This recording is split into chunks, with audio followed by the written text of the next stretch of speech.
already are rich. So with God's help, it's time to be rich in what matters most. All right, so we are in this series that we started last Sunday, and I hope that if you are not able to be here for a Sunday, especially on this particular series, we're kind of one message is kind of building on the other, and if you're not able to be here, we do have the sermons are on Facebook, and we have a Facebook page, and these are archived on Facebook. If you have to miss the sermon, then you can pick those up by going to Facebook and looking on our Facebook page there. So last Sunday, we got some good news and some bad news just this last Sunday, and we said that the good news is, for those of you that were here, you'll remember, and so you can say it with me. The good news is what? I'm rich. That's right. We are rich. But we also said that there was some bad news, and the bad news is that we are rich. That's right. It's good news and bad news. It's good news. Some you did not know. So I shared it with you last week that you did not know rich.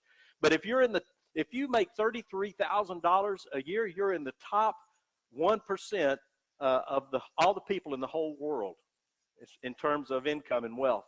And if you make $80,000 a year, you're in the top 1/10 of 1% of the wealthiest people in the world. We are rich, but we also recognize that in having God's blessings of wealth, that it can be bad news.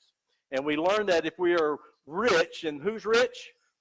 We are. And if we're rich, sometimes it's hard for us to put our dependency on God, to really focus on God and depend on Him. The other thing we learned is that if we're rich, sometimes it's hard to keep our priorities straight. It's hard to keep the most important things first. And then the third thing we learn is that if we're rich, we have a greater responsibility. God expects more from us. God expects for those who have been given much that they are to do much with it. And so that's what we talked about last week. And so today we're going to begin where we left off last week. And we want to talk today about the deceitfulness of riches. Did you know that money and wealth is deceitful? Listen to what the scripture says.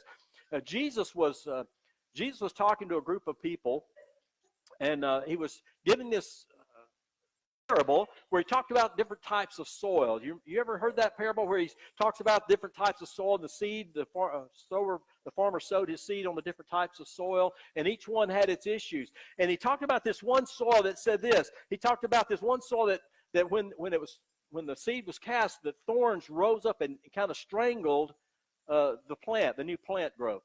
Now, I don't know about you. I'm seeing that at my house right now. I mean, weeds. I don't know what it is, but weeds are just going nuts. They love all this wet weather, and your regular St. Augustine is kind of dormant, so weeds are just going nuts. They just come up, want to strangle out the good plants. This is what Jesus said about wealth. He said the deceitfulness of wealth comes in and chokes the word, making it unfruitful. Right from Jesus' mouth. That wealth is deceitful, and it comes in and it chokes out the things that are most important. That's what we talked about last week. It becomes harder to depend on God. It becomes harder to remain focused on His priorities. It's very deceitful. So that's what we want to talk about this morning, the deceitfulness of wealth. And I want to give you an illustration just to start off this morning. I don't know, have any of you ever been to like these pizza places where you eat your pizza and then you can go play the games? Maybe you've taken your children or your grandchildren, and there are other places too. There are places that when you go in, you take your tokens and you go play the games, and what happens is some of these games, when you do well at them, they just roll out these tickets, right? And you watch your kids play in these games, and what's interesting is that I've watched my grandchildren, and sometimes when they go to play the games, I'm thinking, wouldn't it be fun to go play these games where you're actually doing something, but they can really get focused if you're not careful. They get really focused on doing this thing that all they're doing is hoping they get tickets. Because if they think if they get enough tickets, they can take those tickets and they can redeem them for something really valuable. And what we know is that we as adults, sometimes when I'm there trying to help my grandchildren, I'll have to move them out of the way occasionally to say, let me just show you how to do this bowling thing, okay? Now, that's one of the good ones. And, I'll try to help them out, and you may try to help your kids or your grandkids out the same way. But at the end of the time, when you get your tickets, and we are at this place, and you get like 700 tickets, and you're thinking, oh my gosh, look at all of these tickets. And you take them to this place, and you turn in your tickets, and you get this. This is a good one. Okay, this is a 700 tickets. This is what you get. The tickets promise you something, and you're thinking, if I can just get enough of these tickets, I can go redeem them for something that's going to make me really happy, something that's going to make me really feel fulfilled in this life. The same thing is true of these tickets. Yeah. So we think if we get enough of these tickets, we think if we get enough of these worldly tickets, we can take these and somehow we can redeem these for a prize that's going to really change our life. We can redeem these for the thing that's going to make us feel happy. We can redeem these for the things that are going to make us feel secure in this world. We're going to redeem these for the things that are going to really change our life if I could just get enough of these tickets. This morning, I want us to understand that those tickets can be kind of deceitful. The first thing I want to say, if you're taking notes in your outline this morning, the first thing is this: the world wants you to serve money. We need to understand that is the objective of the world system that we live in. That is the objective. That is the objective of every commercial that you see on television. That is the objective of every ad that you read in the magazines. And that is that the world around you wants you to serve money. The world wants you to serve money. Listen to what says in Matthew chapter 6, verse 24. Jesus said this. He said, no one can serve two masters. So the world wants you to serve money. And by the way, when we talk about the world, who is it that's really kind of behind the world system? Satan is behind the world system. So the devil wants you to serve money. Jesus said you can't serve two masters. Either you will hate the one and love the other, or you will be devoted to the one and despise her. Say this with me. Read it. You cannot serve both God and money. You cannot. Jesus said you cannot serve both God and money. You know, one of the reasons that I preach on this topic at least once a year, just a whole series, is because I truly believe it's one of the most important things that we as God's people really need to think about and deal with. Because I am convinced, after all of my 55 years, well, yeah, after all of my 66 years and everything that I've seen in my own life, as well as in the lives of others, I believe that the number one competitor, Jesus could have talked about, you can't serve God and, popularity. You can't serve God power. Although those are things that can become gods in your life, but that's not the thing that he chose to focus on. He said you can't serve God and money, and I believe the reason for that is that money can become the number one competitor for our heart. It can and will become the number one competitor for our heart. And Jesus said we have to guard our heart against that, because he said you can't serve two masters. You can't say that I'm serving both. And so today, when you look at the verse that we read last week, it's in 1 Timothy 6, 17 through 18. And by the way, this verse in 1 Timothy, we're going to keep coming back to it every single week. In fact, it's kind of a foundational verse, because when you read it in verse 17, it says, command those who are rich in this present world. And we said that's who? See, that's us, isn't it? So when Paul was writing to Timothy and he says, command those who are rich, he's talking about commanding us. He's saying, command those who are rich in this present world not to be arrogant, nor to put their hope in wealth, which is so uncertain. But we are to put their hope where? In God. Say it with me. We are to put our hope where? In God, who richly provides us with everything for our enjoyment. Command them to do what? To do good, to be rich in good deeds, and to be generous and willing to share. Now, last Sunday, I gave you a little statement that we're going to build on this morning. Last Sunday, I had you kind of memorize this. God has blessed me with more than I need.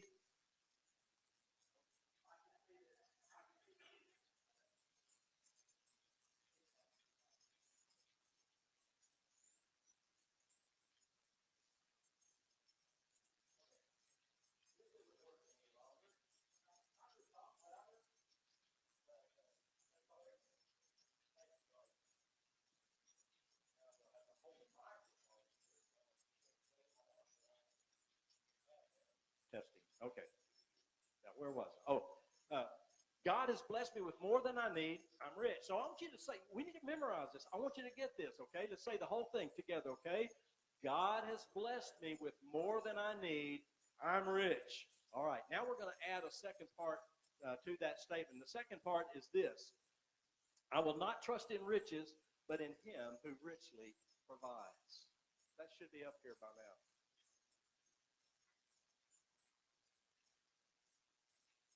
Okay. I will not trust in riches, but in him who richly provides. Okay, can we say that together now? I will not trust in riches, but in him who richly provides. Let's say it one more time. I will not trust in riches, but in him who richly provides. And so we see the whole thing together is, God has blessed me with more than I need. I'm rich. I will not trust in riches, but in him who richly provides. Okay. That's what we're talking about today. People who love money. You say, well, that's not me. I'm not a person that loves money. The truth is that money certainly can become our master. I think I got a little bit out of order there, didn't I, Darren? Yeah. Okay. I think my microphone debacle threw me off a little bit. Let's back up. The world wants you to serve money. No one can serve two masters. You got that? Number one competitor for your heart is money. Now let's back up to where we really should be in our outline this morning, and we'll see if we can't progress from there. Money promises. The reason that money becomes a number one competitor for our heart is that it promises things. But you know, it promises things that it can't provide. Some of the two things, yeah, it promises a lot of things that it doesn't provide. But the two things we're going to talk about this morning. The first is that money promises to make us happy. It promises to make us happy. And then also money promises to provide us with security. Promises happiness and security. Promises happiness in that if we just get the things that we really want, if we could just get that new car, if we could just get that new house, if we could just get the things in the closet that we really need. You know, ladies, if we could just, get our nails done every week or every month. I got to tell you something about that, though.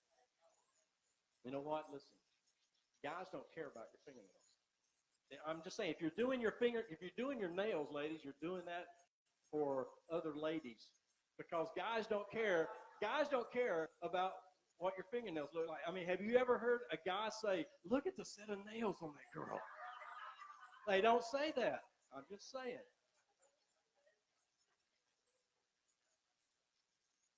We think if we get the right things, we're going to be happy. Just like the tickets at the pizza place. We get enough of those, we're going to be able to get the king-size prize. And we think if we get enough money, we're going to find what it is that will really make us happy. The second thing is the security. We think if we have enough money, we will be secure. We will feel secure in this world. And we won't have to worry about what's coming next. We'll have enough to cover. We'll have enough to see us through. And yet Jesus very clearly tells us that money is not going to provide what only God can provide. You say, well, I don't serve money. Well, the truth is, we are serving money if and when we eat on that expense report. Who are we serving? We're serving money. Now we take our kid to the movie theater, and we got a big kid, and the price break happens at 11 years old. And so we say, My child here looks not 11. He looks younger. So my boy here that's 14 is actually he's 11 to get the price break on the movie. I know he shaves, but hey, he's 11 years old. And we can do everything from the biggest things to the smallest things. But here's the thing: what are we putting first in our lives? That will tell you where your service is. And the truth is that many of us serve money, and that's why Paul, when he wrote to Timothy, said that. He said, "Command those who are rich in this present world not to be arrogant, and not to put their hope in wealth." The truth is that many of us are leaning against a support that we think is going to keep us up. We're leaning against the wealth that we're collecting and the portfolio that we're building, and we think that that's going to make us happy or it's going to make us safe. And the truth is that money lies. It's deceitful. That's why we've memorized the statement that we just talked about a moment ago. God has blessed me with more than I need. If we're in America, we're probably rich, right? God has blessed me with more than I need. I'm rich. And I will not put my trust in riches, but in Him who richly provides. The people who love money. Now I'm back to the place where I left off before I got my stuff. Now, if people who love money, there are three things that we're going to talk about this morning that really are true in their lives. Three things that are really true in your life if you're a person who loves money. And that is this. The first one is this, that if you love money, you'll never have enough. If you love money, you will never have enough. Listen to what one of the wealthiest men, one of the most wise men in the world who ever lived said in Ecclesiastes 5:10. This is Solomon. He said, "Whoever loves money never has enough." See, there it is right in the scriptures. Solomon said it. Whoever loves money never has enough. Whoever loves wealth is never satisfied with their income.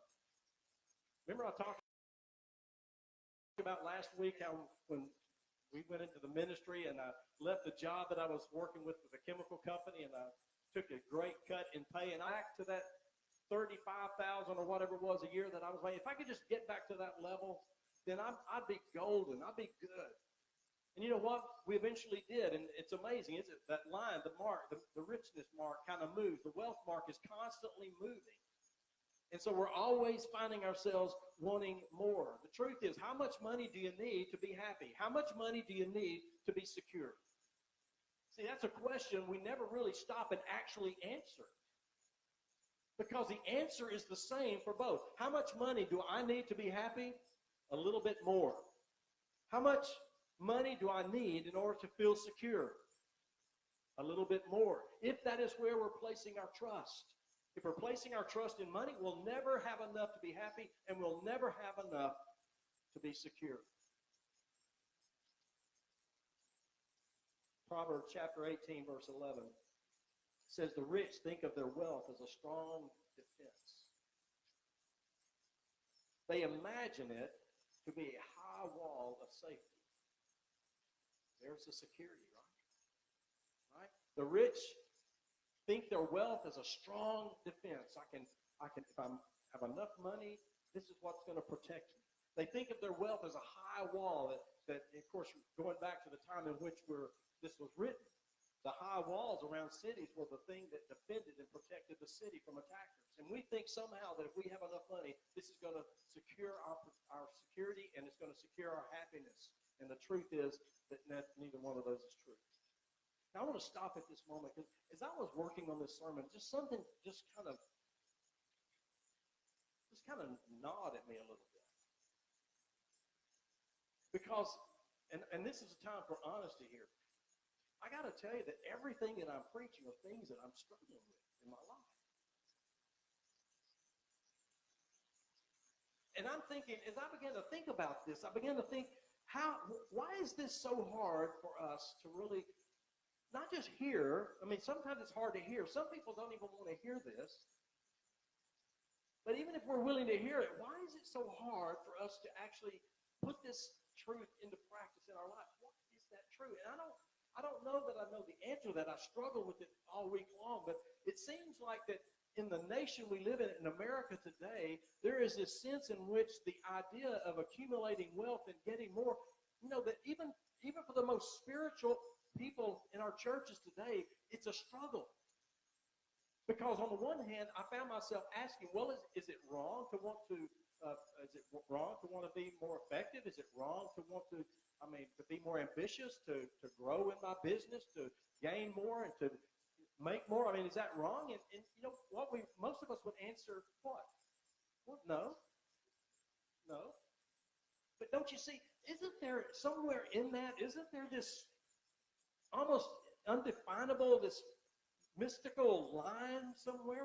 Where do we go from just saying, well, I'm going to be a responsible citizen of this nation. I'm going to be a responsible custodian of the things that God has given me. I'm going to take the blessings that God has provided for me, and I'm going to do my best with them, and I want to try to increase them. But how do we move from that to serving money? Where do we cross the line? And I tell you, I can't answer. I don't know the answer. Maybe it'll come to me and I'll share it with you in a later message. But all I know is that somewhere we each have to look within our own hearts and be responsible to decide and understand, where do we cross that line? Where do we cross over from just living our lives and doing the best that we can with what God has provided us, being good stewards of what He's provided, and to where we step over the line to where that becomes the source of our happiness and the source of our security? Where do we step over that line? I don't know how to define that. But I know it happens rather easily. The second thing is that we find it increasingly difficult to give big. This probably is one of the indications, I'm just saying, probably one of the indications that we've moved across that line is when we find it increasingly difficult to give big. When you're asked by the Lord to give the first tenth, the first 1/10 of your income to Him, and that becomes increasingly difficult. The interesting thing is, the more money that we make, the harder it is to do that. You say, well, no, I don't think so. Here's what we're thinking. We're thinking, well, if I just make more, if I get to that place where I'm actually making more, then I will give. But the truth is that we don't. The truth is that the more that we make, usually, the harder it becomes to give. We think as the stack gets bigger, see, that's not much of a stack there. I just showed you where I'm at. Okay, we just think if the stack gets bigger, then we'll finally be able to give. We think about that poor widow who was giving at the temple, and all the people, the wealthy people, were walking past, and they were giving their offerings. And Jesus was observing the people as they came out and dropped their offering into the offering plate. And this poor widow comes by, and she drops 2 pennies in. And in that moment, suddenly Jesus' attention was riveted. And Jesus said that this woman has given more than all the rest because she's given all that she has. You see, Jesus doesn't look at how much we give. I heard this somebody, I don't know who said this, but I thought, yes. Jesus doesn't look at how much we give, but how much we have left. Because that's a greater indicator of our heart. 2 Corinthians 8, verses 2 and 3 says this: in the midst of a very severe trial, we're talking about the Macedonian church. The Macedonian church, and Paul is writing about them and testifying about them to the Corinthians. And he said, in the midst of a very severe trial, their overflowing joy and their extreme poverty welled up in rich generosity. For I testify that they gave as much as they were able, and even beyond their ability. Our true heart sometimes can be exposed at the most unusual moments. She didn't know I was going to be using her as an illustration this morning, and I usually tell people if I'm going to use them for an illustration, but I'm going to use my granddaughter Lexi this morning as an illustration because we used to live in Houston, and they lived in the same area that we lived in. In fact, Kevin was our youth pastor at the church where we were serving. And one day I don't remember if I had Lexi and other grandkids too, but I just remember Lexi, and we went into this place, a fast food place, along fast food alley where we live. There were so many places, I can't remember which one. I just know the area. I'm thinking it was a chicken place for some reason. But we went into this place to order. Might have been Taco Bell. Anyway, it's not important. Went in this place to order, and they're sitting on the counter. Have you ever seen them? On the counter was this little clear plastic container, and it had a little sign over the top of it. And all it really said was something like, "Save the children." Save the children.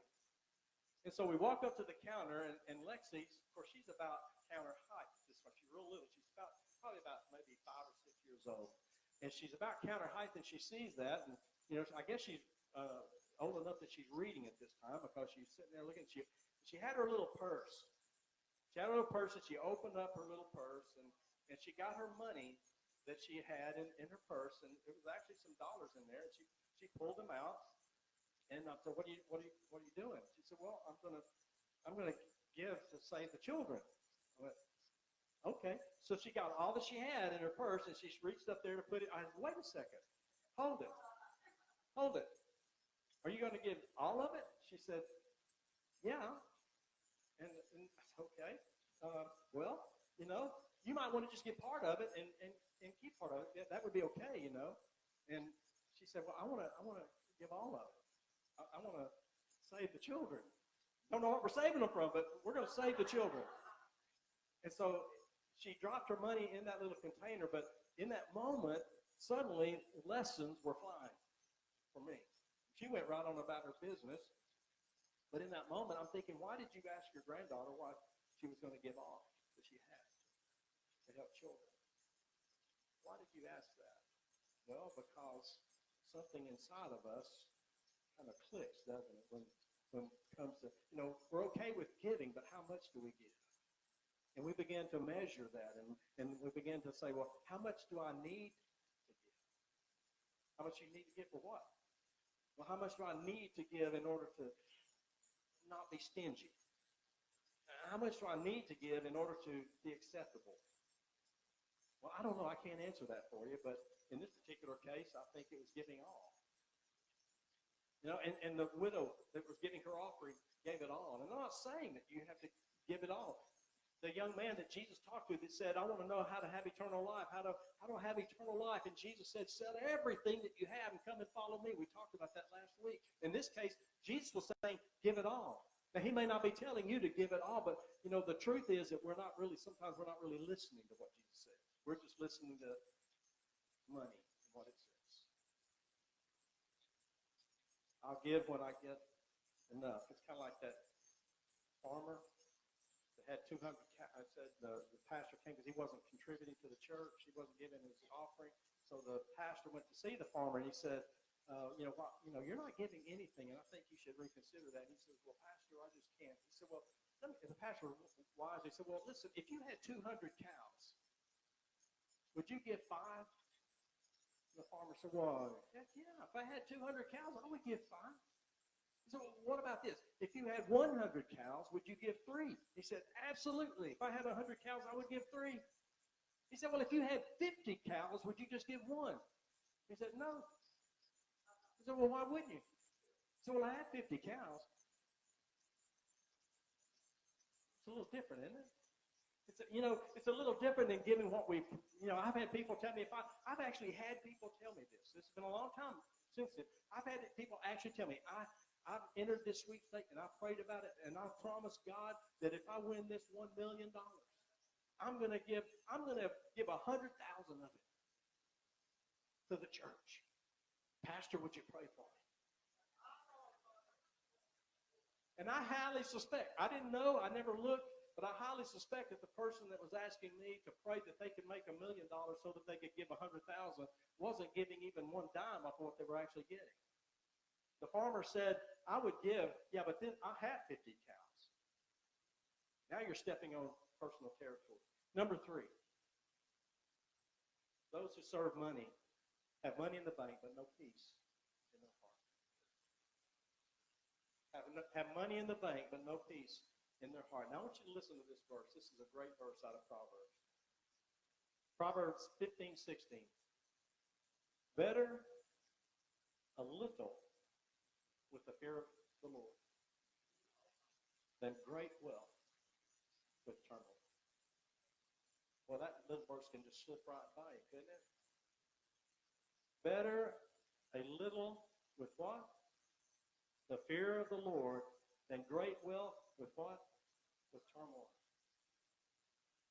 Do we really believe that? Do we really believe that it's better? Better. Do we really believe that it's better to have a little bit with the Lord than to have great wealth and turmoil?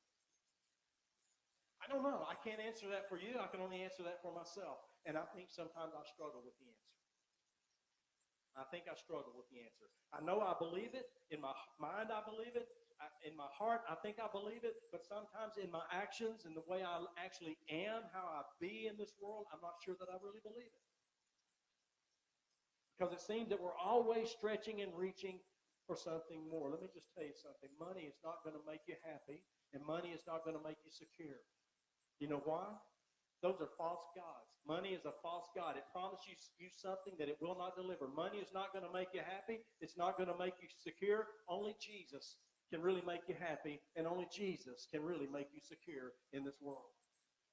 You know, money is not going to keep your kid off of drugs. I'll tell you that. Money is not going to cure your friend of cancer. Only Jesus can do those things in our life. Instead of more money, what do we need?